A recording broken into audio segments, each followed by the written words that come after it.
This is for the nerds, this is for the brainiacs, this what we deserve. Go ahead and play it back, you ain't gonna touch me, you not gonna do nothing, you are not above me, I bet you wish you was me, I know it, I know.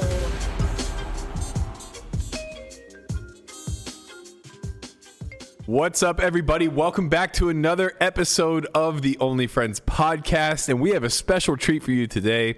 Not only are we joined again by the one and only Poo Dog Melissa, but we have a special behind-the-scenes look at me giving Conrad permission to do the intro.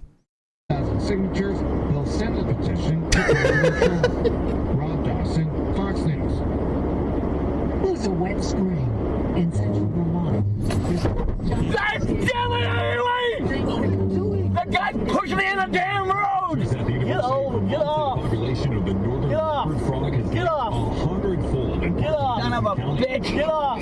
Get over! Get off! I'm okay! Get off! Lawns and they're getting crushed by cars. Fucking shit! I'll get off! James Andrews. Get off! The guy came, that white car came and hit me! Almost! On the side of the road in the town of Salisbury. There's some good news here. Plenty of food for the local fish, ducks, hawks, owls, skunks, and anything take a seat. Son of a bitch! John Saucier, Fox News. And from Fox News Channel, Chicago Mayor Lori Lightfoot I called literally her can't a intro for 2 minutes. What the hell was that? I don't know. It was just like, it was a clip, but I thought it was hilarious. That's like literally me giving the reins to Conrad. Like, all right, I'm going to sleep for 3 seconds. You take the intro. And this is what we're dealing with. Why did he take his seatbelt off? He was over it. He was ready like a to weird die. reaction Yeah. to almost crashing. Do we have Mr. Conrad Simpson in the bullpen? I think he forgot how to use his phone because it's just a black screen right now. Yeah, that sounds about right. Well, we tried, Connie. Imagine if we had gone to him for the intro. It really would have been exactly that.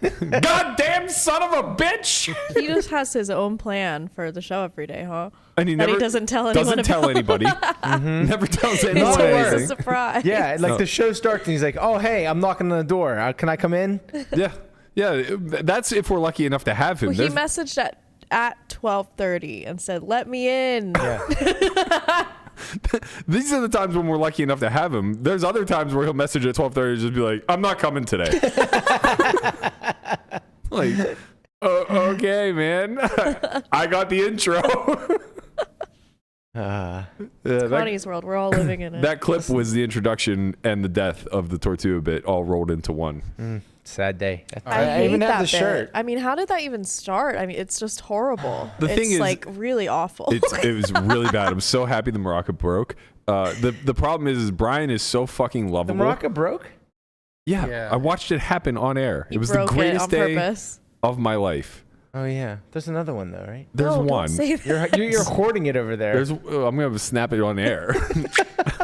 Messed up, man. The thing is, Brian is so lovable, and he's such a warm character to highlight Thank you. that I think everybody embraced Right. that Just he was because it's brought his into thing. the intro. Yeah, but Just like forgetting that the sound of it is absolutely unbearable. unbearable, and the fact that like he's just. He's not even saying the word correctly. And it's not even on purpose. He thought the word was tortuga, and then somewhere along the line, somebody was like, "There's a G, bro." Yeah. And he's like, "Not in my world, there isn't." And then it just became a fucking thing. It started It started after we went to the Bahamas and they saw that shop, that I almost said Tortuga. Tortuga shop. It's over. It's over. You'll never pronounce the word correctly again. It's tough. Yeah. So many people have come up to me there and they go, "Tortuga." Oh my god, I'm so sorry. It's very polarizing. No, it's fine. I think like half the I'm chat here loves for it, half the chat absolutely wants to see it Yeah. die. Well, And that's pretty It's much how the almost room is too. So annoying that it's It's lovable. okay. Yeah. Yeah. It's pretty much most of our bits. Yeah. See, I feel bad for Conrad now. He's in the chat talking about how he's trying to use the mic, and he just couldn't figure it out. I gave him one of these mics, You gave him a mixer. a mixer, and Oh, come on. and a 4K. Once you put a mixer in the equation, you're really and I gave him a asking 4K a lot. 4K webcam. All you have to do is plug in the USB ports. That's it, and everything just works. does he need all that if he's gonna pop in for 5 minutes here and there? Well, he Yeah, and made he's it usually sound like. walking around Look, somewhere too. So Here's how he pitches the "I'm going on vacation" bit. He goes, "Give me all the stuff. I'm gonna be on all the shows Monday, Friday. Like I'm there. Okay, I'm just there from San Remote. Diego." And it's like, oh, okay, man. Like here's all the stuff. And now he's sitting here not knowing how his busted ass phone could ever call in. The thing is like if I'm using like just my like my AirPods and my phone on Zoom, it's probably good enough. Good enough, yeah.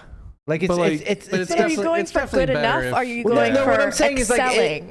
is like it's completely fine. Well, look, I'm it's saying. completely fine if you're an esteemed guest that we're happy to have call in. You know, if you're Nate Silver and you're calling in from a walkie-talkie, we'll make do. Mm-hmm. But when you're Conrad from the road, you better have some fucking production quality. That's Yeah. fair, yeah.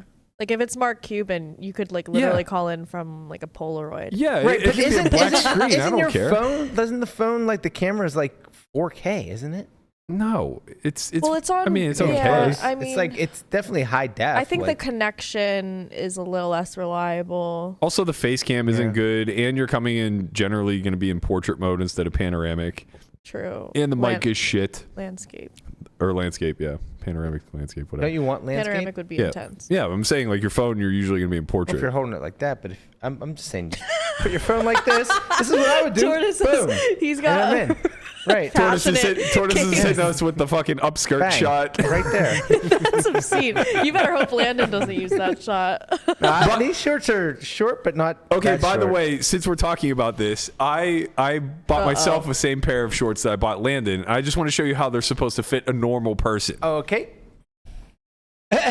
This is what Right. We can't see. Well, we can't see. You gotta step a like little- move toward. Yeah, there you go. There you go. That's very normal. Yeah, it's.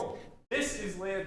Okay. Okay, all right. easy. Jesus Christ! Oh my God! Oh my Let's God. go. Wow, there was What almost is some this? slippage there. Come on. That we're gonna get demonetized. Demonetized. We're gonna get banned forever. Oh my God. We're just gonna I'm shut just our saying. channel Well, down. the thing is, Shut it all he has down. very long lower legs. Right. Insanely long. And legs. Yes. just long legs, period. you have short, stubby legs. And I I do. keep trying to tell him, Right. like, those shorts are for shorter men than Normal you. people. Yeah, like Yeah. tall 5'11" men like euros. aren't supposed to wear those shorts because you look freakish. Right, he could wear normal shorts. They make legs look longer Those because are they the show same more. shorts. Same shorts.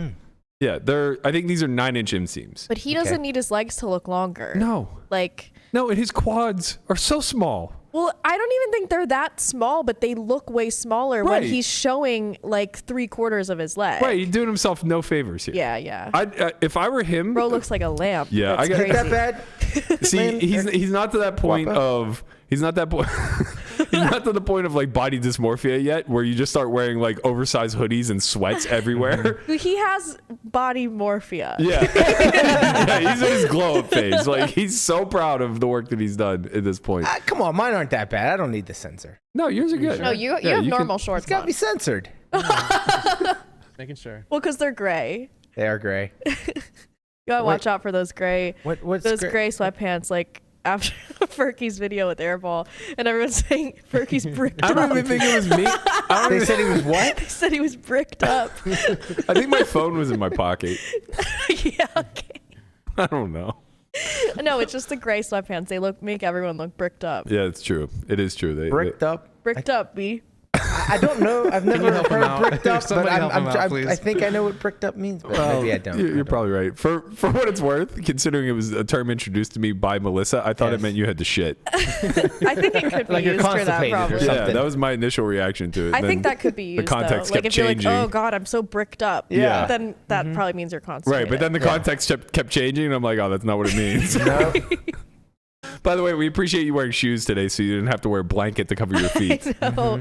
Yesterday I had No free sandals feet. on, and I was like, oh no, my feet are gonna show. Something with that seat over there, like we just always have to have like, Censoring on this seat. You know we what? have The to have feet, this- you got to pay for it. Yeah. unless you're Andre. Well, it's honestly not even that. My feet are really gross because I like pick at my toenails. How are you single? Be- I mean, it's no, remarkable. it's How are really you like single? it's messed up because I watched the Toe Bro, which is like a ingro. I don't know why I'm saying this. This is like not like this. Nobody wants to know about You this. know, No, they it's this do. pod They that do. just It's brings it just out you're of you. not really Yeah. selling yourself at this I point. watched the Toe Bro, who's like a toe doctor, and he Okay. removes ingrown toenails. And I don't have ingrown toenails, but I still do the stuff. What is women's obsession with disgusting bodily I functions? think it's like a grooming thing. I know I've come across It's so just many satisfying. women who like enjoy watching Dr. Pimple Popper. Yeah. Why? We all like share that. And the thing love. is like generally it's not even like blemishes or pimples. It's like it's cysts. like It's cysts, infected yeah. cysts It's that are like pussy, bursting, yeah. and Cysts. you know they stink. Yes. Yeah. Yeah, they're just like oozing tartar Because sauce. the more like infected and bad it is, like the better you feel once it's removed. We're all just monkeys. It's all about the Yeah. We're all lipomas, just fucking baby. monkeys picking nits off of Well, one yeah, another and it's eating almost them. like how with like porn, people get like desensitized and they start looking at weird stuff. So that's like me, but like I started with pimples and then I moved to ingrown toenails and then like weird surgeries and like gore. the other stuff. one that I know a lot of people like to watch is like the earwax removal. Yeah, that's okay, but sometimes there's bugs and it's Yeah. like I don't want to see that. Yeah, when it just like pulls Have out like some a class. cockroach out of their fucking ear. Yeah, Yeah, spider. I don't want to see that too much. I don't. That stuff makes me You not don't like that not stuff? okay. Do you let like significant others pop? No, God, You don't let no. them pop you? No, that's disgusting. Why? Because they like it's good for you. No, what? No. Do you let Michelle pop you? No, I don't get pimples If very often. I don't. I'm just never. Does she hardly like ever to pop though? Because she's in the Yeah. medical. Yeah. Yeah. She's all come about on. popping a pimple. Yeah, that's great. Yeah. Dude, a nice, really hard blackhead Apple. getting popped. Oh, it's Yeah, the the, best. So blackheads are really satisfying because they is- come out is so what clean. I've heard. Yeah, it's great. what is wrong with you people? Yeah. I don't know. I've always been like that. She loves Dr. Pimple Popper. by the Yeah. way. When She I was actually got growing up, me my into mom it. would be doing it to my dad's back. Dr. Pimple Popper is not that bad. It used to be worse. It's not as The bad cysts as it are is now. so Since she extreme. got the show, since she Since got you her the TV show, it's really yes. calmed down. a Right, bit. right. I can watch the TV show. I couldn't watch the YouTube. It was gruesome, yeah, and then they were clips. they were like hour-long yeah, videos. yeah. It's too much. It's too much, and I don't understand the desire to like.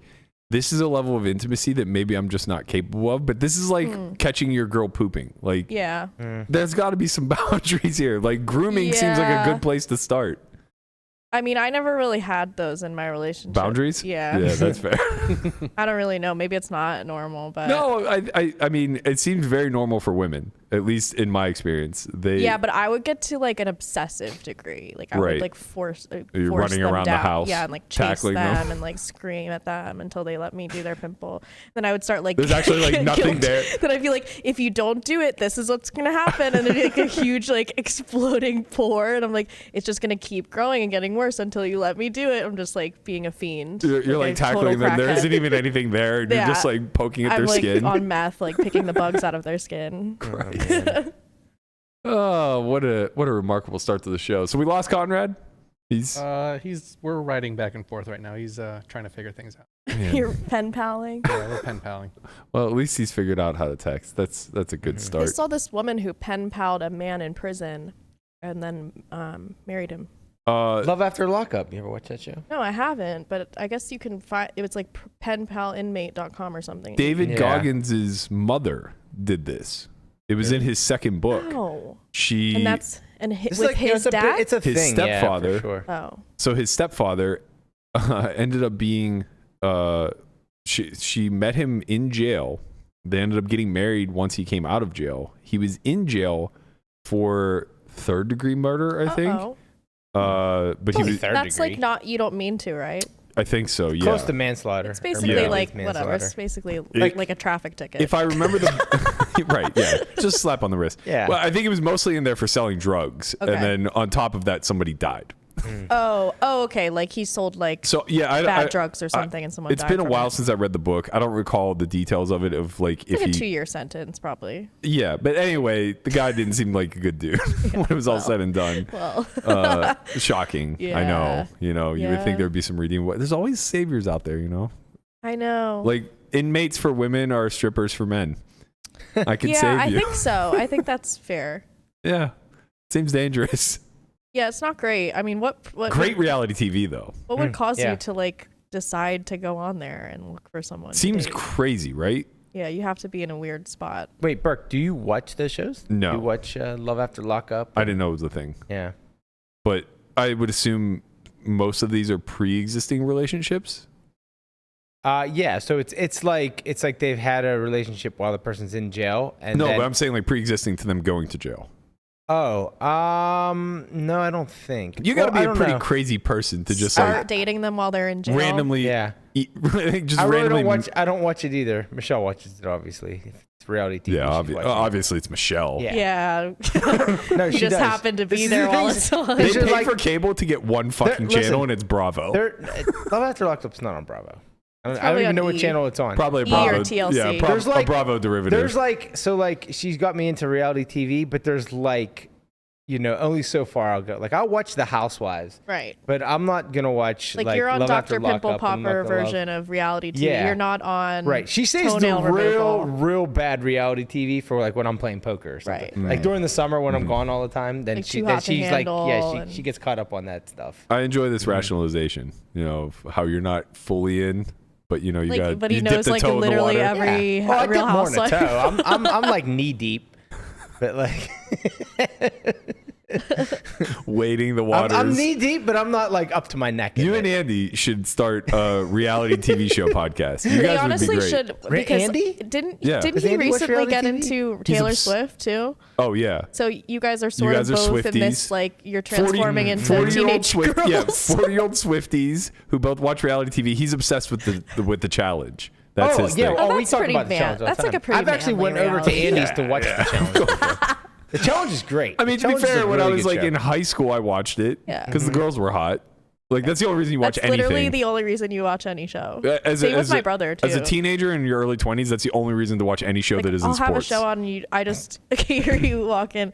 She's hot, Yep. and then you leave. And I'm like, okay. That's because the show you have on is fucking Love Island or some other bullshit. Yeah, Too Hot to Handle. Oh Yeah. yeah, Love Island. That's I've is been watching Blind. that lately too. Really good show. Get a job, mate. I got one. Take a day off. He's still a manager. He is the little manager. Oh man, that's a good segue. How else am I supposed to wind down? After dealing with you all day. It's true. All day you get me for 90 minutes. Might as well be a lifetime. Yeah, Jesus. Quick reminder to everybody, we do have an academy coming up September 1st to the 3rd. Don't worry, Lamanna will not be leading it with his reality talk. It'll be myself and Matt Hunt. Well, I'm out then. It's September 1st to the 3rd. First half of the day, we'll be going over game theory heuristics, helping you build a strategy from the ground up. Second half of the day, you'll be playing on an RFID table where we'll be doing commentary in the back. You'll have that footage to study indefinitely. Head over to academy.solveforwhy.io if you guys have an interest in that. Also, stay tuned to solveforwhy.io. We will be releasing the first episode of season 9 of On Second Thought. That comes out, I believe, on Monday, maybe Tuesday if it's a little bit late, but we'll be sure to let you guys know. That's it for the plugs, I think. I watched The Bear last night. Oh yeah? I got into it. How many Bear? episodes did you watch? 4.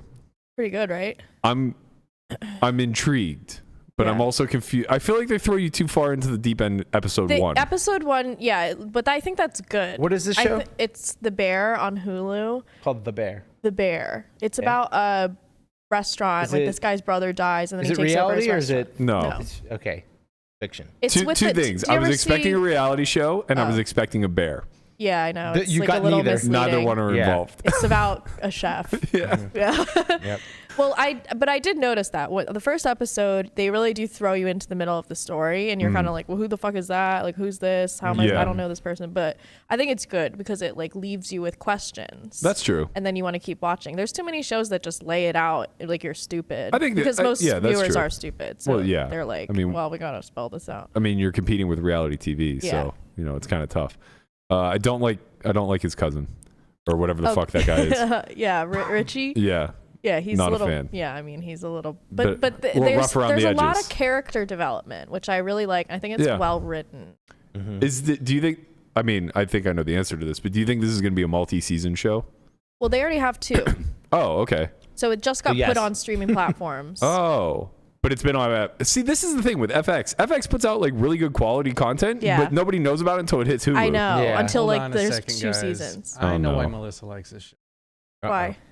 Dude, this guy looks just like what's his face? Who's that poker kid? Ted Mulder? That's him. No, it's not. That's him. No, but this guy was in Shameless. Oh, that's right. Yeah, I was yeah, like, yeah. I know that face. So this Yeah, is in yeah. Chicago too, which is weird because he's from Brooklyn. So I don't know why they keep putting him in Chicago. But Same thing. It's little Yeah, little New city, York, city. basically. But I thought he was hot and Shameless. Sure. But he's like hot in an ugly way. Do you find this guy attractive? Well, yes, but in an ugly way. Like he's hot, but he's ugly, but he's hot for some reason. He's like a bad boy or something. Yeah, it's just right? like his demeanor or something about the way he carries himself. Like if Okay, you can just saw a we- picture of him, you'd be like, nah. Yeah, but Then, right. but then But you a watch video, him. I'm Yeah, in. yeah. Okay, can we clarify? When did hot stop meaning attractive looking? Well, I did- hot is just like it's not just Do you visual. know women don't? No. It's not just. not they at don't all. go by We just don't just physical. go by it's like all physical about features. Like the inside, Yeah. the outside, the whole blend. So when Paris Hilton coined "that's hot," this was all encompassing term. yeah, Yeah, I don't think so. she was never talking about like That's hot. like guys. She would say that to like a homeless guy. Yeah. Sure. No offense to the unhoused, Conrad. Conrad. It's gonna be real bad when he comes back and the locks are changed. That's like a common thing about that specific actor, though, is that women think he's hot, but they're like, he's like the ugliest hot guy I've ever Right. thought was hot. Right. Which Okay. kind of like sucks for him, I guess, to hear. But I mean, Not I'm really. saying it seems like he's doing fine Yeah. as a solid 5. yeah, You know, like Yeah. I'm not one to compare and contrast, but I'm just saying if I was walking down the street, I wouldn't be like, man, he that just guy. has this sort of rough around the edges, like You like his characters, the characters he deformed plays. Willy Wonka looking guy. Okay. You know, it's like hot. Right. You just want to give him a glow up. Yeah. Yeah. No, not even. You just No, want you He want looks him as fine. is. She Yeah, wants I'll a take him as golden is.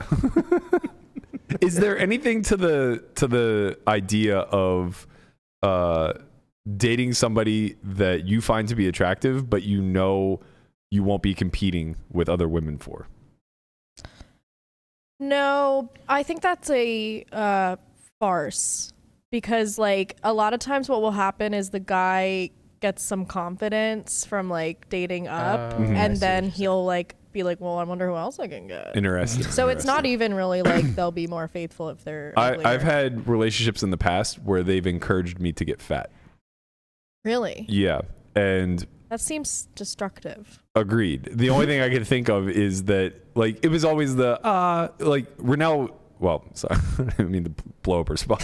Wow. she was talking Damn. about this like in her past relationship. She's like, oh yeah, I like the little Buddha belly. I'm like, no, you fucking like if you're walking down the street as a single woman, you would not pick the person with the belly over the person who's in shape. I don't mind like belly doesn't really bother me too much.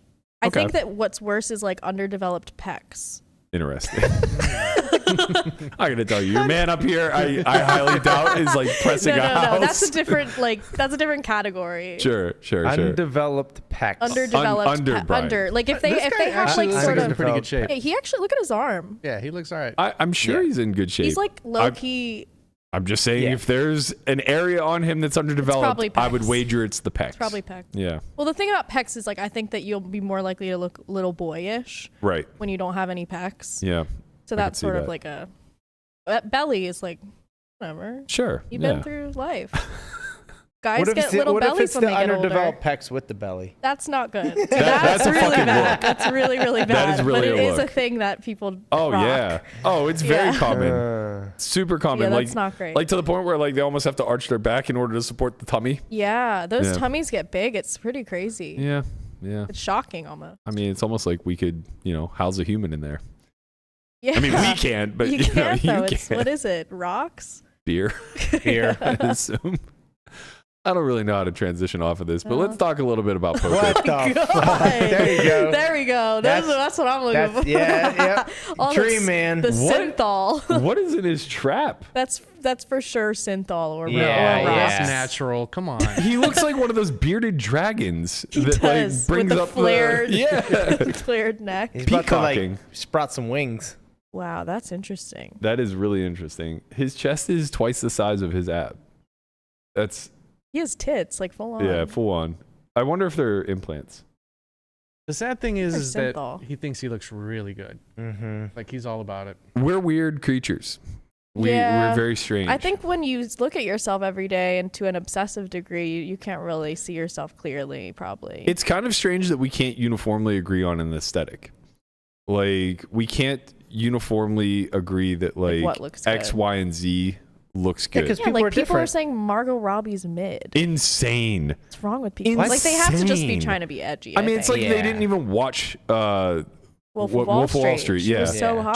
So hot. Like, come on. What are we talking about? Now she's playing Barbie, what, she doesn't qualify? I know. Who the fuck Who is do you sticking want- in yeah, that who- role? who Fun do you fact, want in though, the nude scene in Wolf of Wall Street was not her. I mean, it was her head CGI'd onto nude a different body. Interesting. What body? I mean, I think we should know. Inquiring whose minds would like body to was know. it? I You don't know? know. Yeah. Well, that's disappointing. Yeah. To some degree. I don't maybe. even remember a nude scene in that movie. We all do. I was gonna say I do. I remember that. I really Vividly.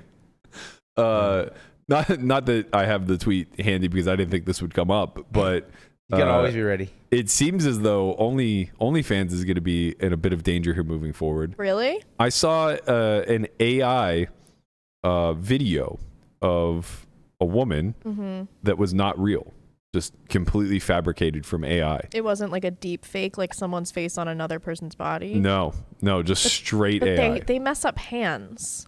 Well, there were no messes up- hands in the video, so I guess that's fair. I mean, she was just like standing, like With her hands waist up. behind her back. No, but just like what would it be, like a mid-profile shot? Oh, okay, yeah. So like, you know, you basically see from like just under her boobs to her face. Would never have guessed. What's she this- doing?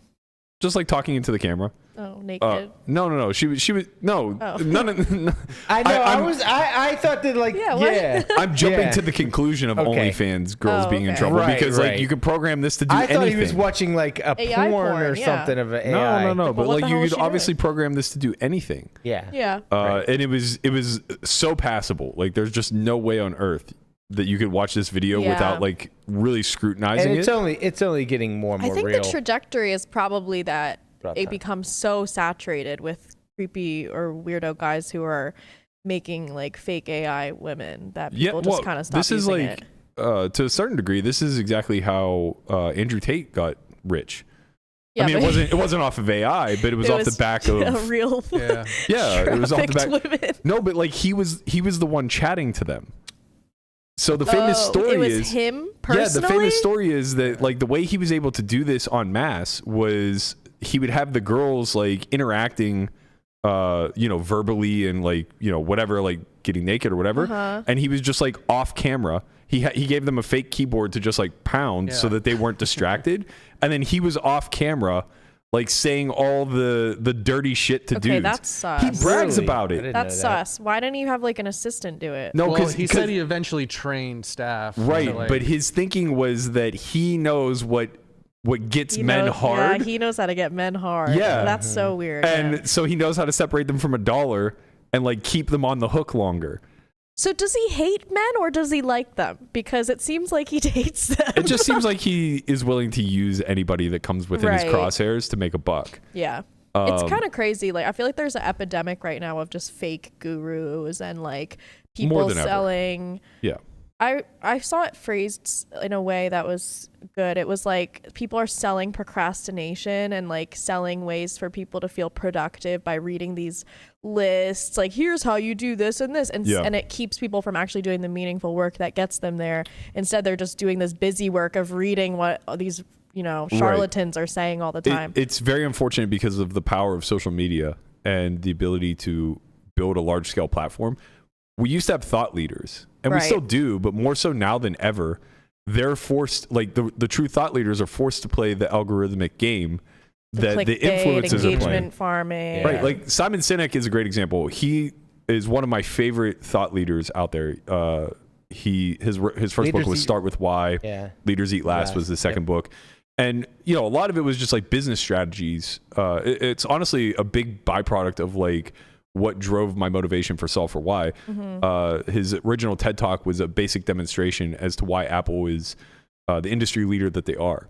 And a lot of it was putting the customer first in the sense of like, why would they want this product rather than what the product. So basically, like the old traditional way to sell is demonstrate a product, the what, demonstrate what it does, the how, and then ignore the why. Right. And basically Apple kind of flipped that and said, here's all the reasons why you want this product. And then like the what and the how kind of take care of themselves because it's a phone. So you know what phones do and you know how to use a phone, but like why you want it. And they made it like kind of cool and culturally acceptable to yearn for this and whatever. And I found that to be fascinating. And like a lot of the work that he's done is derivatives off of this. But, you know, he is, by all accounts, a very educated man who's in some little niche area a thought leader. But if you watch like the way that he's navigated over the last 6 years, he's just lumped in with a guru now because all it's of his hard to marketing, tell them apart. everything he does is gaming the algorithm. It looks like the same thing that an influencer would do. Like it almost put a bad taste in my mouth for somebody that I once had a lot of respect for, and it's no fault of his own. Yeah. You have to just do what keep you it have up. to do. to stay relevant. Yeah, how else are get you your gonna- stuff out there, right? Yeah. Right. Yeah. Well, and then there's people that like will buy followers, and then it's like people just see a big number and they're like, oh, they must be doing something right. And it's like, I they won't say bought who. followers. I won't say who because I think it's rude. But there's someone in the poker industry. No way. Someone in I know, poker shocker. bought their followers. Shocker, I know. But he's been putting out a bunch of reels on know it's a Instagram. guy. And I'm just like, okay, like, what the fuck is going on here? Why do these have so much traction? I look and like every one of them has between 140 and 160,000 views. Yeah. I'm like, what the fuck is going on here? And like his Instagram page is huge and everything else. And I was like, this doesn't make sense. This has to be bought. And I look, and every single one of them has an identical amount of likes and almost an identical amount of comments. Right. And the likes are all exactly between like Comments 8. are like, nice product, very good, excellent stuff. No. The comments are organic because okay. they're like single digit.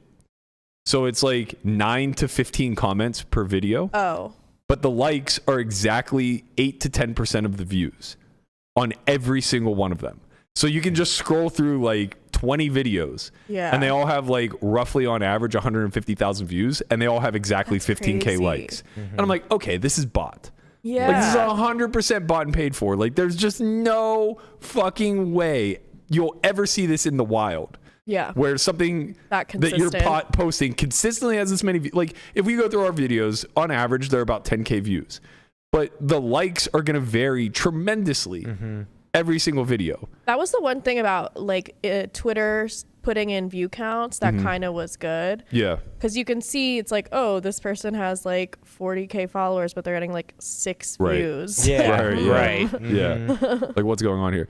Yeah. So yeah, I mean the farming of building a platform at this point. Kind of a house of cards a little bit. Like, I don't even understand like how it works in your favor.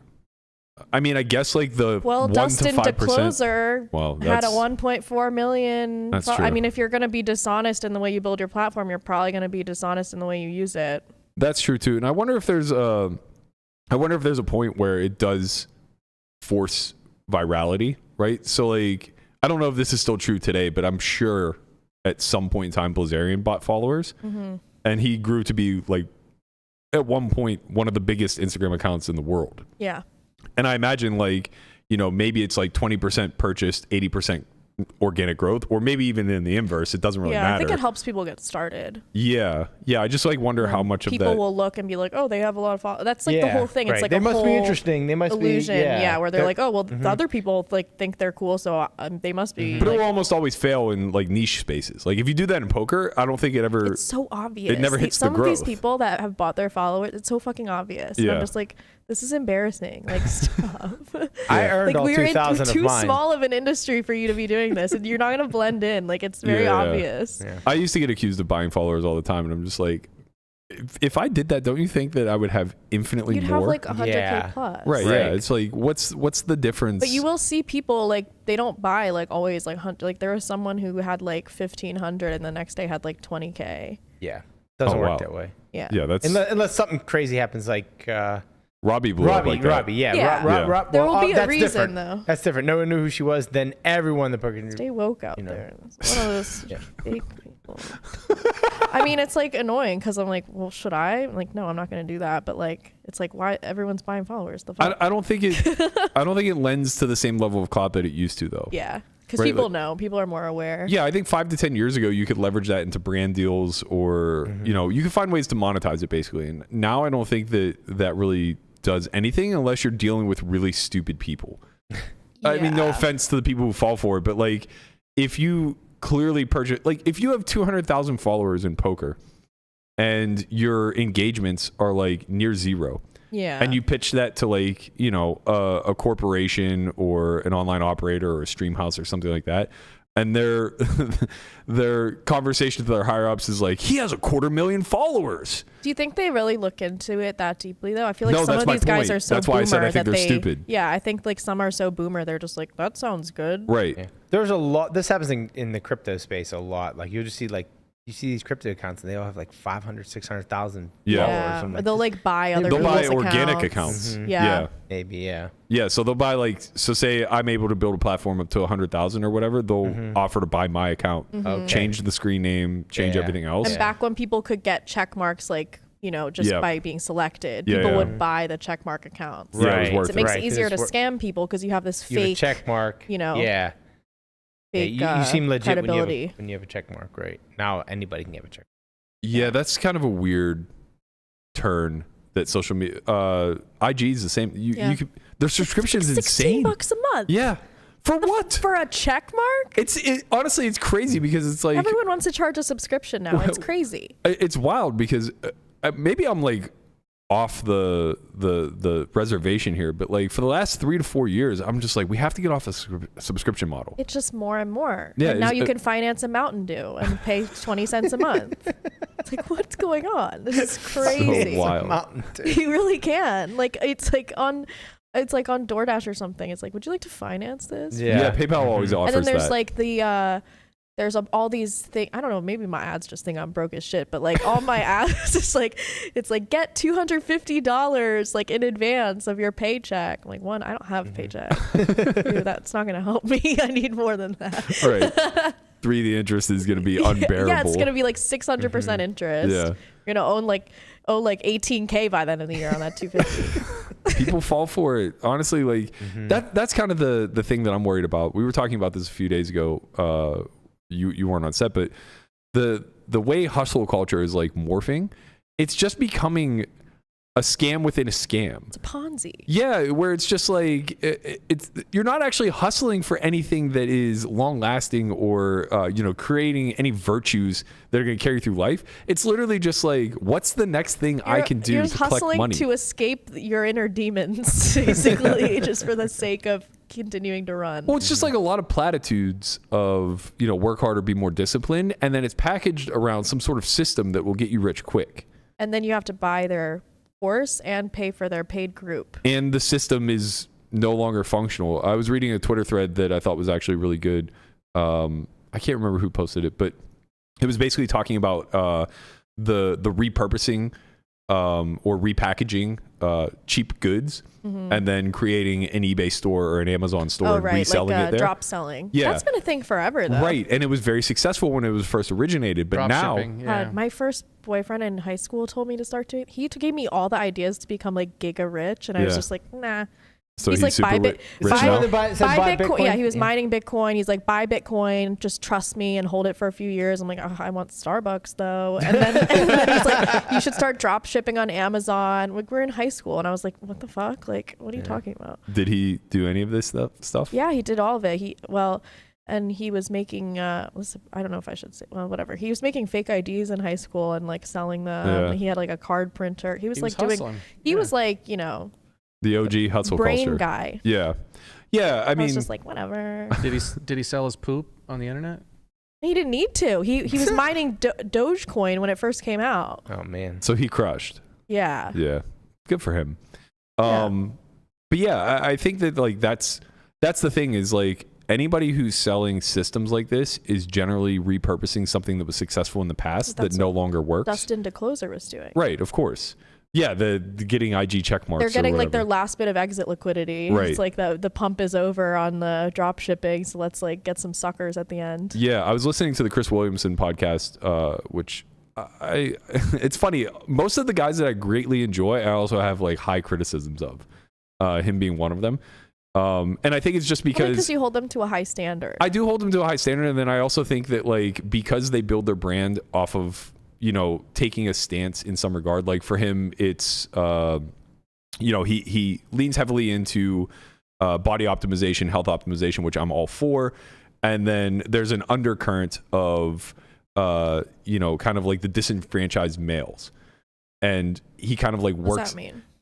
Kind of like this idea that toxic masculinity has overtaken the general populace, and that pushing them too far in the other direction. Yeah, that we've gotten soft. That's true. And like to some degree, it's like, okay, I could get behind that messaging, but it comes like full circle with like a lot of undercurrents of anti-trans movement and stuff like that, where it's just like, all right, man, I don't want to hear about this stuff. Like you have a doctor on, let's just talk about, hormones. Yeah. Kind of thing. Yeah. So it's like, yeah, I have like heavy criticisms of a lot of people to listen to, but I also think that there are nuggets of good. And I think that's going to be true of anybody. Like I hate Ben Shapiro, but I think that there are some nuggets of good that. Look, I mean, I hate Andrew Tate, but I've seen a few things that you've said that I've agreed with. I think you could find common ground with. It's really brutal when you just are like very heavily opposed to somebody. The worst person just made a good point. Right. So like, I'm going to tune that out. Yeah. You can find common ground with anyone though, that's probably. True. I think that that's largely true. But I was listening to his podcast and I can't remember who his guest was, but they were talking about You're talking about Shapiro? No. Yeah, I he's have an avid listener. Really hard Shapiro. time listening to him. Chris Williamson. I can't remember who his guest was, but they were talking about basically so much of success of people who are paying close attention to anything that's going on in the world is one part luck, but another part of being able to forecast the future in some regard. And it appears as though you're some sort of like fortune teller or future seer or something along those lines. But the point that he made was basically like, we put a man on the moon and we weren't able to put wheels on a suitcase yet. So like Neil Armstrong carried his suitcase onto the shuttle to get on the moon because it would be a decade before we would actually put wheels. Do you think the moon landing actually happened? Here we go. Because like that's kind of crazy. I don't know. Do you know what I mean though? Yeah. Like that's kind of crazy. Like, are we supposed to believe that? I think it's fine to believe. I think it's okay. I think it's fine to believe because even if it didn't happen, I'm pretty sure we're capable of doing it now. Yeah. But back then, were we? Who knows? It allowed us to thwart off the Russians for a period of time. I think we just wanted to win the dick measuring contest. We won the Cold War. That's all that matters. We just like, we have to lie to win. We'll do whatever. it. That's part of tactics too, as far as I'm concerned. That's true. Yeah, if they believe it, we won. Worldwide, they believed, and we did it. We achieved. We have the best film sets in all of America. They believed it. We won. We're going back though. To the moon. Yeah. You are specifically me. Yes. It is me up there. It is a little concerning. It is a little concerning that it's been almost 60 years before we were able to do it again. Right. Like generally in science, it's not that we weren't like, able to do it again. It's just we just didn't care to. That was a long time ago. Yeah. There was. I mean, that's generally really... in science with experiments, you want to be able to replicate results. Right. But whatever. It's neither here nor there. We can do it now. Well, there's way more computing power in your cell phone now than what the computers that they use to. See, that's. Man in the moon. I don't know. No, that's true. I don't. No, I mean that's what I mean. I think that makes it less more believable. difficult. Yeah, that's kind of fair. I never really thought about that being fake until right now. So wow, you've staved off the most common conspiracy out there, right behind 9/11 and the JFK. This one just doesn't sit right with me. It's not adding up to me. Well, here's the thing about conspiracy theories: are they all true? Almost certainly not. But are they all fake? Probably not. There's probably like grains of truth somewhere. Yeah. Hey Matt, Charlie Carroll's trying to get in on a Zoom call. Is this Conrad? In some capacity. What the fuck? I was going with the whole conspiracy theory. Okay. I don't know where you're going with this, but I'm afraid. Is he coming in? Look, here's the thing, Guapo. As a producer, I trust you. But if you're going to lead with that... Guapo should just start doing that. Like, he should just start adding in, like, total curveballs. Yeah, you can just bring people in, and I'll just, like, work with it. But, like, if you're giving me the option, I'm going to poo-poo it. Sorry, Charlie. Charlie's not coming on. I don't want to debate. I'm not prepared for it. But like the whole point that was being made on the podcast is that we're so mimetic in nature that we want to keep memeing what's working, and nobody wants to be inventive, Look right? at fucking movies nowadays. Right. Yeah. I mean, how many times have we made the same fucking It's thing crazy. over and over again? Do you know there's a Meg 2? I don't even know what Yeah. Meg is. It's just some shitty shark movie. Oh. I only know about it because fucking Twitch keeps spamming me with the ads. I mean, Meg there's 2. multiple. I'm like, why'd you make a second one? There's like, multiple no one, Sharknadoes. No one cared about the first one. Like, this has to be money laundering at this point. Because no one Yeah. watches these. I feel like that movies about are a the lot like Fast and restaurants. Furious. No, what do you Oh, mean? That God. franchise crushed. Oh, I think it's so stupid. They milked it for all it's worth. I mean, they have a whole derivative now where it's him and The Rock and Jason Statham, right? Like the main characters aren't even a part of it anymore. No, I think. Yeah, they're still Wasn't in there. The They're Rock just in always in wheelchairs it? or whatever. No, he came They're in in like wheelchairs. Yeah, they're just old. They're all in wheelchairs. the Rock came in It's in just like a wheelchair race. The Rock came in like Fast and Furious 6 or something like that, Oh. and like I guess it was Vin Diesel, right? yeah, Vin Vin Diesel's Diesel. always been in it, and I think he's still in the final one that came out. But like Paul Walker's dead. I don't know that any of the original cast have been in there. Ludacris came and went. I They're don't. so bad. I don't. Who People love watches them. these? Fast People- cars and violence. What more do you Yeah, want, man? so Like Yeah. the About the template's been the action. same Some for cleavage in decades. there. Yeah, It's, like, come easy. on, this is easy stuff. But I think movies are like restaurants. Like 80% of them just fail. Yeah, but I feel like there used to be original movies, and now it's Yeah, just like, in the 70s and oh, 80s, let's bring and back now we just redo them all. Ghostbusters. Like, why? Like, Yeah, They just that ran movie's out of fine. ideas. Leave it as it is. It's a it is a money thing, right? It's like, okay, well, you just repackage something and you know it's gonna crush at the box office, so you just do it. Almost You wonder just, if they're afraid yeah. of getting canceled, so they just don't come up with anything new. I mean that could be Maybe. part of it, but I also think it's. I think that you're. I think the focus of Hollywood is getting into the pockets of the people who have the most money, Yeah, and right now that's going to be millennials, right? Millennials and boomers, right. So you want to. That's why Barbie. Yeah, you want to tap into our childhood Yeah. as much as you get. The Teenage Mutant Ninja Turtles are being repackaged right, Right. now I'll go see and that. re-released. Yeah, it's But like was that happening before? yeah. Oh, I guess well, there was like Dukes of Hazzard. That was like a remake when. Mhm. You know, Yeah, but it's weird because that all spans my lifetime, right? Like Dukes of Hazzard was on when I was like 4 or 5 years old. Yeah, and then then the they movie redid came it out when you were like a teenager. 50 in the early 2000s. Or Fuck you. Shout out to Jessica Simpson. Mhm. yeah, She had her the moment Daisy in the Dukes. sun. Daisy. That's right. All right, so poker. Yeah, I Nice forgot segue. this is a poker Christ podcast. almighty. This definitely should have been an After Dark episode. All It of my might be if episodes if should we be never after get to the dark. poker. It's true. It is true. I enjoy it. It's a breath of fresh air. I don't want to talk about Triton for the next 20 minutes, but I here mean, we are. it's like, you know, how many more? It's like, wow, European guy won a high roller. We Okay, are good so for him. desensitized to these prize pools. We really are. Well, because it doesn't affect 6.8 million to us. first. I'll What never the- see a dime of that. Why do That's I true. care? Well, all right. So Never You say think they're never. gonna go come in the win 2-5 pool? I can't believe it's actually been 7 years since this happened. But 7 years ago, when I played the Super High Roller Bowl, it was the second one that had ever run. So the inaugural was 2015. It was a 500K. And prior to that, the only event that it was ever bigger was the $1 Million One Drop in 2012. And then maybe they did it again in 14, I think. So yeah, I think 2012 was the year that Antonio won it. 2014 was the year that Daniel got second. I could be wrong. on that. I'm not sure. Anyway, it was a huge deal where they had to run a lottery because they capped it. They capped it at, I think, 56 people, or at least that was true of my year. Maybe the year before was 48. I can't remember. But anyway, they like run a lottery system to get people they in. cap it? I think partly due to space, because this would have been. Was this prior to their Was new that studio one where launching? you had to be there on time, like everyone? Yep. Okay. Yeah. I like This that. wasn't in the this what? Correct. Yeah, You this didn't- was prior to the Yeah, it Poker wasn't Go in the studio. Poker Go studio. No. Right. So they held it in a ballroom at the Aria. Mm-hmm. They capped it at, I believe, 56 people. There was a lottery. And it wasn't a lot of people vying for the lottery because there were so many automatic bids, right? Like Ivy's always getting in, Helmuth's always getting in, Negranu and the like. But myself and maybe a dozen other pros were put into a lottery for like 8 slots or something like that. So I think like between 2 and 6 people got shut out. this was a huge deal. I remember, like, I mean, obviously we made a documentary out of it. Like, whenever I knew I was going to play and I knew that I was going to be in, we just invested everything in this because it was a once a year type of thing. It was one of a kind, an invite only type of event. Yeah, it's special. It was a spectacle. Everyone's dressing up. Yeah. Or it was a spectacle, rather. Everything was on CBS, I believe. Was it CBS back then? Yeah, it was. Yeah, I think so.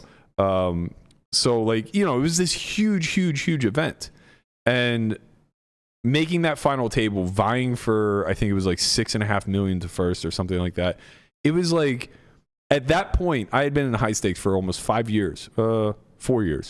And that felt like the biggest moment of my career. And I had played $1 million pots where, you know, I had a big piece of myself. Now, not only would I not even consider playing the event, but like you have a dozen opportunities a year to do so. Yeah. And everyone is so fucking good. Like back then, it was still very much like just taking it to the streets. There was a handful of people in the field who like really knew what they're doing. But like to give you a good example, and this is no slight against him, but like Timofey was far and away believed to be one of the absolute most elite players, in the field. And you know, True Teller by all accounts is completely elite, but MTTs aren't exactly like his forte. Yeah. He's a cash guy. He plays all the games. Like he's just good at everything he does. And now I think he would be considered like a mid I don't want to say like mid-level, but like, you know, he'd be like middle of the pack as far as like MTT skills go. Well, it's not what he does. Yeah.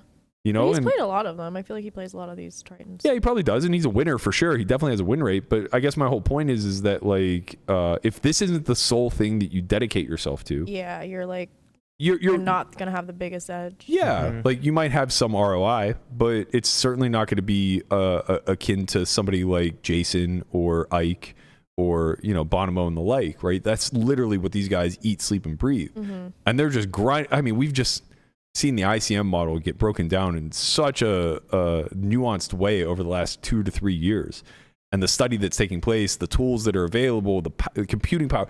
It makes MTTs feel intimidating. I know. At least at these small, private, high buy-in levels. At the highest level, for if sure. I was like a rich rack, like I would not want to play in those. I mean, there's a lot of them who do. I guess they like the competition. Well, yeah, they compete too. The wrecks in these fields, like they're good. Punit Panasari, they're like not really like wrecks. Well, like, I think like Bill Klein is good. Yeah, for sure. And I think just like by and large, it's largely all they do for their recreation. Yeah. Like they don't dabble that much in cash. I mean, you know, a guy like Rob does and Rick Solomon and like, you know, the guys that are largely considered to be VIPs in this field. But then there's a bunch of other VIPs that, you know, just have a track record of having crushed MTTs. A lot of them are super smart. Yeah, of course. And like They're they smart. have free They're time. around these They're guys all the time, retired right. and, you know, they have free time and they can get coaching from any of the people that they choose. It's like,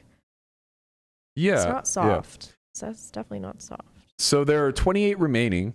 A few of those very strong VIPs that I kind of mentioned, which I don't even like. Is Orpin considered a VIP any longer? I mean, this guy just smashes, right? Like he's got to be top 20. Is anyone considered a VIP any longer? I mean, Sean Perry. Yeah, apparently, yeah. He came in today as the chip leader. He's no longer with us, however. Oh, wow. Okay. He did very well on the amateur only tables, but since then he's been ejected. My boy Santosh had 50 bigs a little while ago. Santosh. Yeah, Santosh is no longer with us. Oh no, he is. I'm sorry. Shit. I'm sorry. I take that back. He has 20 bigs. Okay. Sosia Jang is still in. Kuhn is still in. Kerry Katz is still in. Wichter, Roble. Wow, Roble really ran it up. We saw him all in yesterday. Yeah. For 72K. He currently has just shy of 1 million, 32 blinds. All the crushers are still in. Not all of them, but so good. there's a lot of them. Alexis Ponikovs, Chidwick, they're all still in. Moneymaker hanging around with average stack. How about that 22-year-old kid? Which one? Alex? The one that won the 50K? No. Oh, okay. Yes. Wait. At the World Series? Yes, but his name is not Alex. I think it's Leon. We're talking about two different people. We might be talking about a different event. Actually, it was the 250K that I'm talking about. The one with Cabril. Oh. Oh no, Brewer won that. Alex got second. Yeah. Alex got second. You're talking about Leon Stern. Yeah. Yeah. Who fell asleep in a hand. Oh, did he? Oh my god. There was But it's kind of crazy. He's 22 and he's like doing all these he's a high crusher. rollers and Yeah. like. But that's the thing. We Look at kind of the talked about Germans. this the other day. It's so different now than it used to be in the sense that if you study hard and have any sort of aptitude, scale is just achieved by you finding finances. Yeah. Right? Like you don't, it's not the way that it used to be where it was like, oh, you got to battle your way through the ranks because it gets tougher and tougher and tougher as you go. It's like, not really. Well, it does, right? I mean, those at least in tournaments, like those high buy-ins are hard. Well, sort of. If you play a small field 3,500, you're going to be against the Eliases of the world and like guys. Yeah, don't get me wrong. Like, you know, maybe Darren isn't going to be as tough of competition as you would run into in like a 50K, but like he's still elite. Yeah. And, you know, at these high roller levels, all the ROI comes from the guys who aren't winning in the field, you know, the VIPs that aren't really competitive. So it's like in this event, for example, 250K buy-in, 118 players. That's pretty fucking big. That's a lot. Yeah. For a 250K. Yeah. Of those 118, half the field is considered to be VIPs. Right. Of those VIPs, maybe like 2/3 of them aren't winning. Well, this one's a little different because it's invitational. Right. I think that this is the proper structure moving forward. Yeah. However, I feel like if that's the case, it needs to be only for the quote unquote main event or the feature event of whatever the series is, because you don't want to stop the pros from being able to eat. Yeah. Yeah. And fire bullets. Yeah, I think the thing is that with MTTs, like we're all happy that this elite competition exists because this will never happen in cash. You'll just never see 501K games run. Yeah, I'd be like, what are you doing? With 8 of the best why are in the you playing world. A dusty game. Right. You just won't see it because you'll be able to find a better mix where you can play high stakes and, you know, maying only 1 or 2 pros get in. Right. Things like we see on Like Hustler. table selection is like, you know, not a thing in tournaments, obviously. So. Right. So with MTTs, like, you know, we just get a totally different product. And I think that that's a great thing where we get to highlight literally the best in the world. Yeah. And they're probably a lot better at their craft than the absolute best cash game players in the world. Yeah. Because they're sharpened like every time they play. They have to be. Well, they have to be because the edges are smaller and also. But even just by nature of playing it, they're sharpening. Right. You know? Right. But also the second thing is that they are playing like very unforgiving stack depths, right? So it's like the errors that they can make may be small in a big blind per 100 perspective, but when you look at like percentage of chips in play, it's pretty big. You know, like if you make a 1 big blind per 100 mistake off of a 12 big blind stack, that's pretty meaningful. You know, you're kind of getting torched in that spot. And then on top of that, you have all the ICM considerations and how many dollars you could potentially be losing in these situations. In cash, at its, let's call it purest form, where it's most interesting both to the audience and to the players at hand, it's going to be super deep. Yep. Where the mistakes that could be made could be like in the hundreds of big blinds.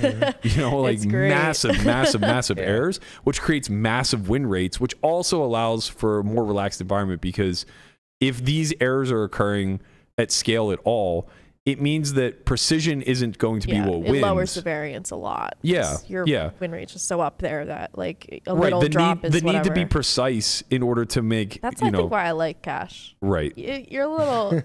I feel like that meme where there's someone's breaking the chains off like after playing like, but it's like weird because people are like, well, MTTs you get to play so many more hands and blah, but it's like. Wait, no, you're more real, hands. I don't more think hands. No, you play more hands that's than how cash. that's how I feel, but.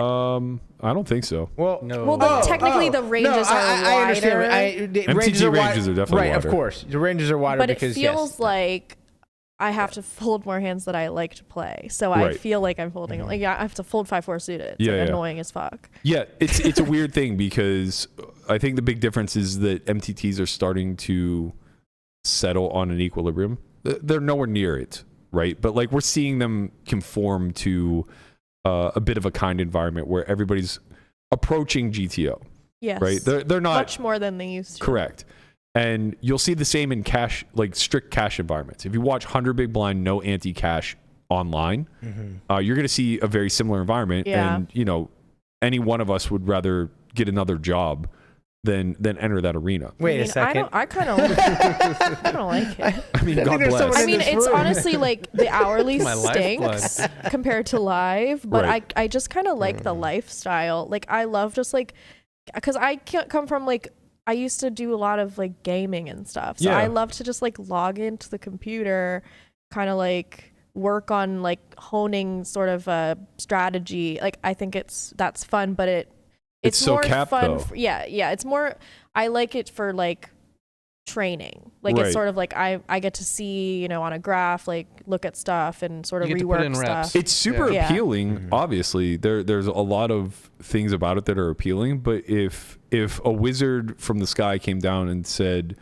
"This path that you're headed down is going to have you top out at 500 NL online, and the Yeah. games available to you will allow you to 4-table," Yeah. like, is that a ceiling that you're okay with? No. I mean, if I could only pick like one to do for the rest of my life, it would be live cash. Right. Because I just think like the ceiling's so high and the games will Right. never go away. Right, and that's the thing is like a lot of what I'm saying kind of contradicts itself, because the truth of the matter is, if you look at like how 1,000 big blind cash games, even with an ante, are supposed to play, they should be incredibly nitty.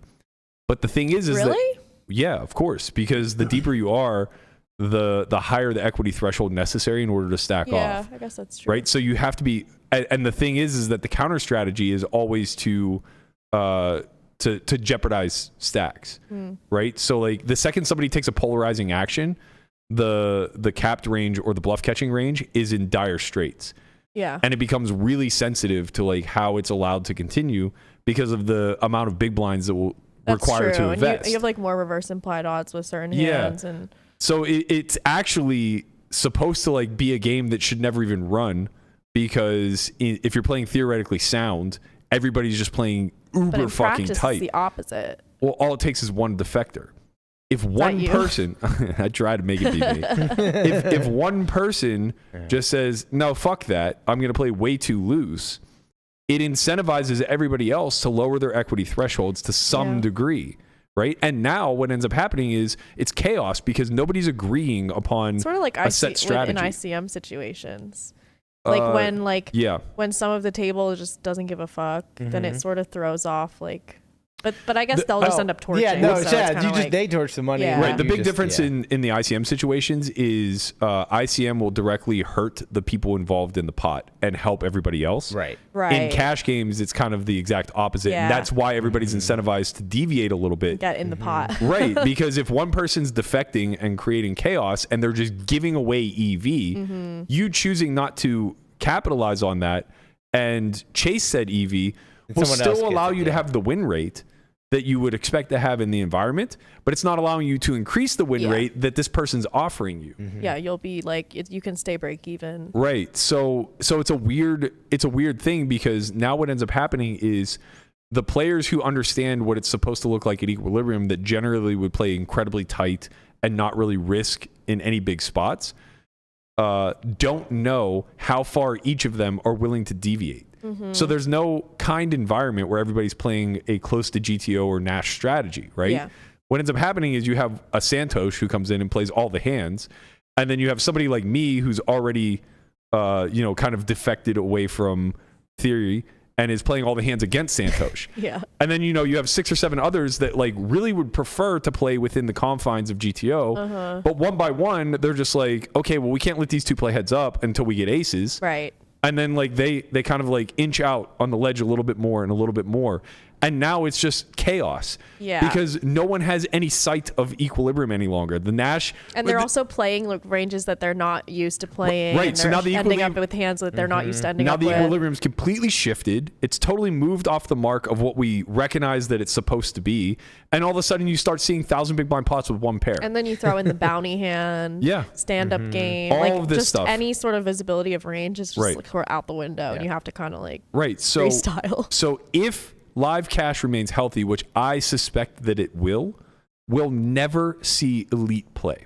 Yeah. And that's something that I wish the audience kind of could wrap their head around, because Yeah. I think stop that playing tournaments, damn it. no, not that. Not that. Easy. Come back to cash, everyone. It's not that. I do think that I think it'll take a long time, if honestly, maybe never will we see the elite play of high rollers trickle down to lower buy-in mid-stakes MTTs because the field size is too large. Yeah. Right? So there will just always be defectors. And as long as there are defectors, the same thing occurs as what happens in cash. You just see it at a lesser scale because you can only move so far off of equilibrium as a good player trying to capture EV whenever you're 25 blinds effective. You know, you could just shove a little wider, open a little wider, tighter, whatever. But in cash, I wish the audience would kind of get their...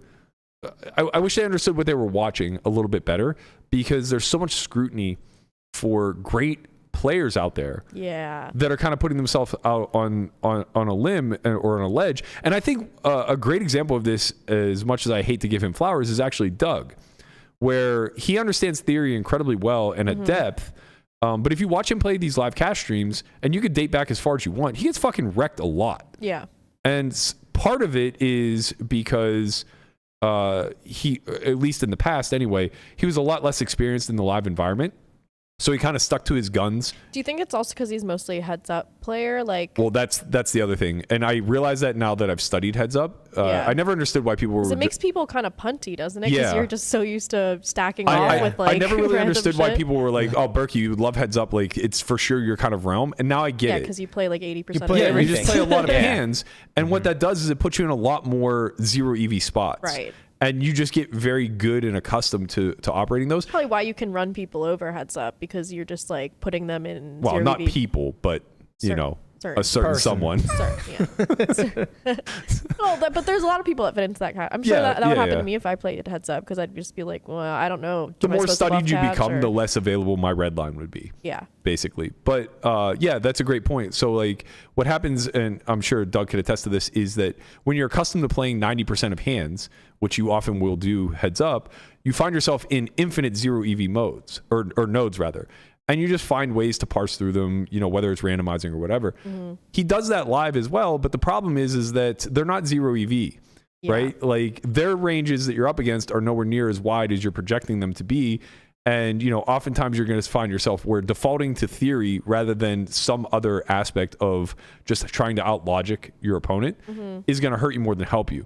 And that's not to say that it's not a good guideline, because it is, but there's a certain pulse to the live realm for sure that earns you money. There's like a huge like the game flow and the pulse and like maybe someone just got coolered huge and they're tilted. Like these are all things you can't factor into a solver. Right. So it's like, you know, now that Doug is stepping out onto these live streams a lot more, particularly at the lodge, you see him getting drunk. You see him V-pipping more than anybody else at the table. You know, he's super wide. He's getting cooled off. He's coolering people and yada, yada, yada. And, you know, if you ever browse Reddit or you ever go down these dark, toxic rabbit holes, like God the forbid, criticisms... 2+2 RIP. Right. The criticisms start to follow. Like, this guy's washed. He's actually not that good. You know, all this other stuff. And it's like... No, you guys are missing the product. You don't realize what it is that you're watching. Garrett's another great example. Like, you know, would any of the big winners in live realms be able to step into 500 Zoom and be a big winner? Not immediately, but are they capable of learning that skill set and dedicating themselves to it and then eventually becoming a big pool winner? Almost certainly. I think that I've seen win rates at like 500 and 200 Zoom that are well above average from people who kind of play unconventionally or like not super strict GTO. Like in order to get those really high win rates, like they have to exploit and deviate a lot. Yeah, and that's true. But it you know, it's kind of the full circle. You can't walk in as the exploitative right. They type. already know this theory and they know where and to they know deviate. pool tendencies, and they've probably done some mass data analysis. They know what's under bluffed and over bluffed. And, Exactly. So it's like, I wish that it was a little bit more forgiving, especially now that we're so incentivized and encouraging of live streams where, you know, really great players are just showing their strategy on display day in and day out, demonstrating their whole cards, stuff like that. I wish that a lot of the criticism or the arrogance of, he can't even beat 500 Zoom. You're talking about like Twitch chat and like YouTube kind of. chat. Like, no offense to you, our chat. But it's just kind of like they're always gonna like just think whoever's winning is crushing. Well, and they're the whoever's losing mob. sucks. They're the mob, obviously. But I think that there are a lot of people who are strictly online cash guys or online MTT guys or from that world that are very outspoken about how awful the live players are. Right. And or how bad their theory is. Yes, and I guess what I'm saying is I wish that they had a little less hubris and kind of understood the product that they were watching and realized like these guys are winners for a reason. Regardless of who you're talking about, whether it's G-Man or Polk or it's more of an art. Whatever. Like, Cash is more of an art. Well, it's just more so if we were forced into the environment of 500 Zoom, we're all capable of learning the strategy, right? Like it would take some time, and we definitely don't have the chops right now because it doesn't serve us in our environment. Yeah. But it's not rocket science.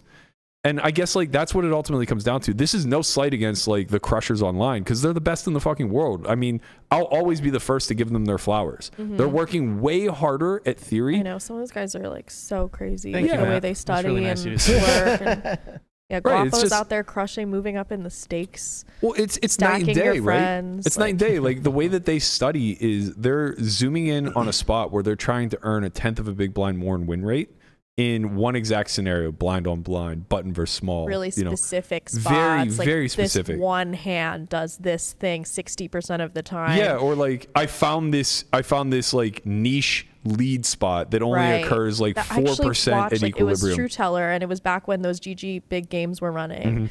And there was something, it was like some crazy weird lead that was like, why would he do this? Right. And then someone looked it up after and it was like perfect. Yeah, he found it in game. It's so Right. crazy. Right, and it to just, like- find it in game is so crazy. And it adds a certain level of win rate because it's difficult to play against, and you know maybe the response is poor or whatever. Because people aren't used to responding to it. They're Right. like, what the fuck is this? Like, Right. is this a misclick? Whereas like when I'm studying, I'm looking at 1,000 big blind spots where my opponent is cold 5 betting 18% of hands. And you know, it's just like we're talking about two different things here, you Yeah. know? Like I'm just literally trying to figure out what bluff catchers are appropriate by river. And I don't need to go any deeper than that because if I get this right, I'm just going to be winning like 90 big blinds per 100 Right. on this this spot. particular Yeah. spot. Right. You know, just by like having correct calls and like appropriate folds, like knowing if I'm supposed to float a specific ace high with a backdoor on the flop, given the width of his range, if my assumptions are correct. You know, so much more of like the way that we're studying live is at the global level Yeah. of, okay, well, I have like these 3 archetypes in my game and they all play these spots very, very differently. So I need to be able to navigate the defensive tree differently versus the guy who has way too wide of a range as opposed to the guy who's way too tight of a range. Right. Where it's like they're just operating against GTO bots where it's like, okay, where do they not know the strategy yet for equilibrium so that I can gain $1 more in win rate? And God bless them for it. They're the best in the fucking world because of it. And they'll be the ones that challenge the pluribuses in the future. And, you know, Yeah, we need them to defeat the machines. Right. We need you guys. They'll be the ones who continue to carry the strategy forward at the micro level, at the precision level, right? But like, you know, let's not overlook the work that's being done at the I don't want to call it the pioneer level, but like, you know, nobody's studying 1,000 big blind strat for online cash because it doesn't You need exist. a goddamn supercomputer to run this Sims. No, honestly, shout out to GTO AI. Like, Really? It's fast? I mean, it's 4 seconds. I don't like It's literally 4 seconds. And they only have capabilities up to 250 big blind stacks, but you can just change the SPR. Right. So oh, yeah. if you're looking at a 5-bet spot where the SPR But is even like that, 10. like, I was talking to someone yesterday about a spot where it's like they had half pot on turn, like they flopped set, whatever. They have half pot on turn. I'm like, well, wouldn't you just like jam? Like they turn a boat. And they're like, well, no, because like in this game, like that's so many big blinds that like Right. my range is actually like really tight. Right. So like going small is like better. Yeah. But there's like it's like changing the SPR might not always account for everything because like maybe this is a fucking massive pot. Well, that's kind of a deviation, right? Yeah. Because well, as long as you input the correct ranges, everything is going to be That's true. I guess if you have them, but it's like right. So if ranges are tight, then you just have tight ranges and Yeah. you see what happens at that SPR. And what you'll often find at depth, like if you're playing super narrow ranges at a relatively high SPR, everything is just geo-sized. right. Right. So it's like Geo2, Geo3 just become the most common sizes. This is what I found whenever I was studying the heads up match for airball. It's like, okay, so basically we're going to have like a smallish size, and because of depth, it's going to be 40% instead of 25%. And then we're just going to have a geo size. Yeah. And that's our polar range, and this is our linear range, and that's how we move. I hate Geo 3. It's so hard to like. I can do the 2 like that. I can mental math it, but like the 3, I'm just like. So there's a bit of a hack if you learn. You can get like a cheat sheet. Yeah. And if you learn the Geo 2s, I think some flashcards. I think the Geo 3s are once removed in one direction or the other. So like if I actually don't even remember. I guess lower, right? Because it's 3 instead of 2. Yeah. So I think like if the SPR is like, let's call it what's Geo2 for single pot? 4, right? Yeah. So if the SPR is like 4 and Geo2 is pot, then I think that an SPR of 5 is 3/4 Geo3 for half pot. Half pot. Yeah, so I think that like Geo 3 cuts in half one pot size. That makes sense. Ahead, if I remember correctly. I haven't like really. I just feel like, I just calculated in my head. Like 3/4 ish. I mean, you can't really go wrong if you're in the ballpark. Yeah, if you're a little bit off. I have the idea of it. What we a little off somewhere maybe, but I do it in my head a lot. And that's what I usually do. It's unfortunate. I'm like, well, I know that like. I'll get to river with like pot if I do this, so I'll just go up a little bit, and it's gonna be sort of even. It's fine. It's fine. Goldilocks it. If you're playing a 200K high roller, then be a little more precise. I better be so goddamn rich if I'm gonna play one of those that it will just be like. Unless you get put in. Yeah, unless I get put in. It's really funny because as we're having this conversation, I kind of realize I'm having a bit of an epiphany as far as like, what's available. I never want to stop playing live cash. I fucking love it to death. It's truly my bread and butter. And I realize that like no part of me has ever wanted to delve into the online cash world because it just seems so much smaller in scale. It is. And it requires such a different set of skills. There's so much more rote memorization, and like you have to be so precise. I really feel like it helps with digesting variance, though. It does, for sure, 100%. But what I'm realizing is the reason I'm not attracted to MTTs is because it requires the same skill set as necessary to play online cash. The difference is the ceiling is not as low. You can just go play $1 million buy-in. Sure. So the ceiling is infinite, right? Yeah. According to like however much funding you can get. Right. And it's like, I wonder if there will be a part of me at any given time where I just say like, okay, I really want the challenge of learning what it would take to beat 500 Zoom online, or learning what it would take to beat a high roller. I think it would be a cool, I mean, if anyone would give you that prop bet in a way that would make it worth your time, I think it would be a cool thing for people to follow, because you're such a like live guy that I think it would be interesting. It would be like a whole lifestyle change. I honestly like, I think I'm capable of it, but I think it would take me longer than it would take somebody like Landon. Of course. I mean, he's got HRV of 600 and is like literally his brain's made of neuroplasticity pure. I just also think that like he wants to play the game in the purest form. He does. He wants to be the machine. Right, exactly. I'm surprised he's not a chess pro with like how like purist he is. Right. And like there's a part of me that fights that because I want the gambler to still be invited to the game. Like I want that environment to still exist. Yeah.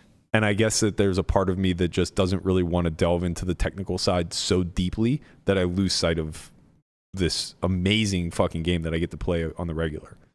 It would be kind of silly, like opportunity cost wise. Yeah. For sure.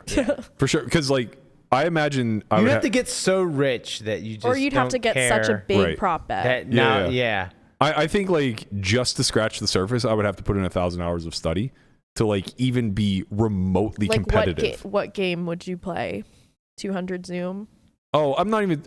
I think you would go the high roller route. Yeah, I would go the high roller route. Before you would go. I would never go online cash. You mean for live cash, like a Triton cash game or something? No. Like Triton high roller MTTs. Tournaments. Yeah, I'm just equating that the skill set necessary to beat 500 Zoom is comparable to the skill set because you have to be so develop. precise. You have to be so like in tune. Yeah, and then any tiny mistake you made is probably gonna get capitalized on. Correct. Like, Yeah, and I think that like my skills are so at level.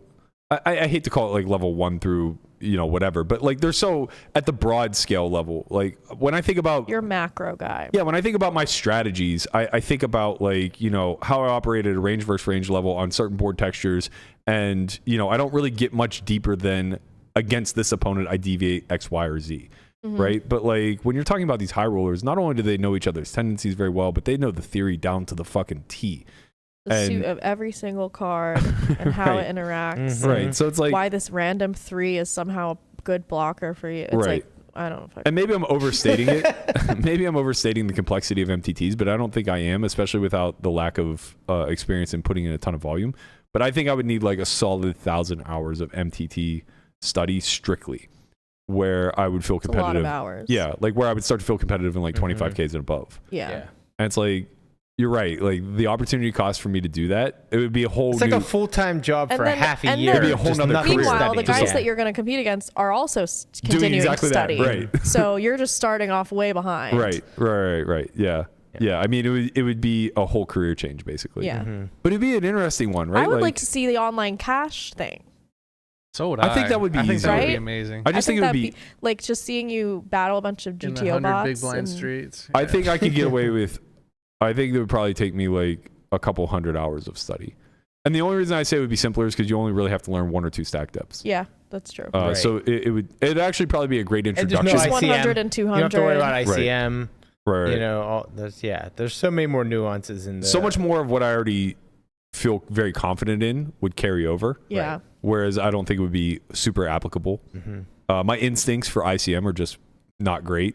I'm very risk on. ICM's very risk off. Yeah. So like there would just be so much deprogramming I would have to go through.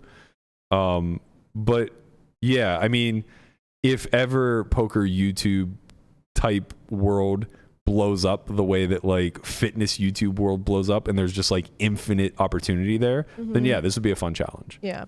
But like not going to happen anytime soon, I Like don't think. live guy plays 500 Zoom. There was a point in time where there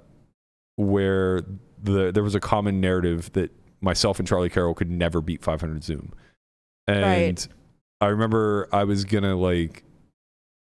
considering like putting out a public challenge, like I'll take a prop bet, lay me odds. Like you guys all think I'm a huge dog, so I want big odds or whatever.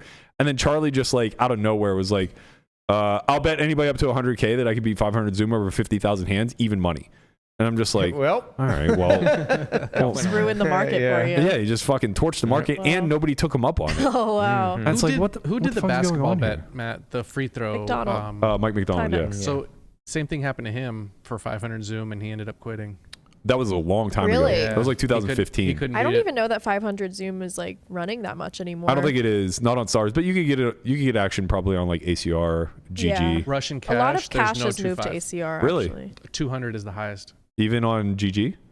Yeah, What Russian is cash GG? is. Russian Oh, cash. what about I ACR? always think it's like Russian cash. That's like what I thought he Russia. said. I thought he said Russian cash too. What I about don't know fast about, forward I don't on- know about on ACR? ACR, but Russian ACR cash 200 NL is the Usually it's 200 is the top. The only time I saw the higher ones running was during COVID. Yeah, so I mean, it's like a dead game. Ben Affleck was in there. Right. But now like ACR has like high stakes cash running. Like they have like Yeah. 25, 50. Yeah, and they yeah, have ever the since the 200, GG 400 band or raffles. whatever. Yeah, the rake is crazy. Well, I mean, they Unbelievable. corrected a bit, and It's still like way higher than the it's rest, super though. high, but the VIPs are there, so like they just don't get the Asian VIPs on ACR, Yeah. which is a big draw. I mean, the GG games, as far as I know, have been pretty consistent ever since they retracted the rake hike. No real surprise there, but yeah, I don't know. This is a lot for everybody. We did our job. So we are talked they poker. okay? There you go. Yep. We talked Are they poker. doing all right in there? They're Are okay. they- Big shout out to CG Poker. He's in the chat. Oh, I played Arya 2-5 with him. Oh, really? Yeah. Yeah, he's a good dude. I actually, it was funny. I played this hand. It was like a 4-bet pot, and I double barreled, and then I bit my lip. I was bluffing, and I bit my lip, and I was bleeding in my mouth because someone gave me gum and I was like chewing it, and then Oh, I've done that before. It's the worst I was fucking feeling. bluffing though, and my mouth was bleeding. It hurt so bad, and then like I got there on the rivers, so I ended up Was being it literally okay. just like running out of your mouth? Like It was just blood inside. drooling? It was Oh, inside. okay. No, it wasn't running outside of my mouth. Because that would have But been I a was just great like, look. Chick is like crazy. when the Yeah. river got there, I was like, oh, thank God, like because this hurts. Like, this is almost over. Yeah, that's actually another fun topic to have. We don't have to get super deep into it now, but like all of last year, I basically only played stream games. So I didn't really have access to any other game. I probably played like, I don't know, 25 or 30 sessions, mostly on Live at the Bike. And the thing is when you're only playing once or twice a week, it's tough to stay sharp in a live environment. So I was basically playing like It's once. tough to stay sharp in live environment, period, I think. I think when you get to play consistently, that changes Maybe a it's lot. every day, it's okay. Yeah. But So just what I'm the noticing number of between this hands. year versus last year is I was playing like basically 5 to 10 hours a week tops. And in that time, you might run 1 or 2 bluff for stacks. It's hard to get yourself under control. It's tough to pull the trigger. It's tough to deal with the outcome when you know this is a Yeah. lot of big blinds and you might not Yeah. get them back. So like the precision was like really lacking whenever I was just sporadically playing over and over and over again. This year's been very different. I've had a consistent game, and I think about like how many times I've just sailed in 500 big blinds on a stone bluff and honestly had the feeling of my like just literally had the feeling of there'll be another hand. yeah. And just felt nothing Yeah. at all of like, okay, I know what hands call and I know what hands fold. I don't care what this outcome is. I'll get to play The magic of volume. yeah, like I'll get to play a 100K pot again at some point down the line. Like I just sailed in 50K pre with 5-4 suited. I mean, I don't know that that's.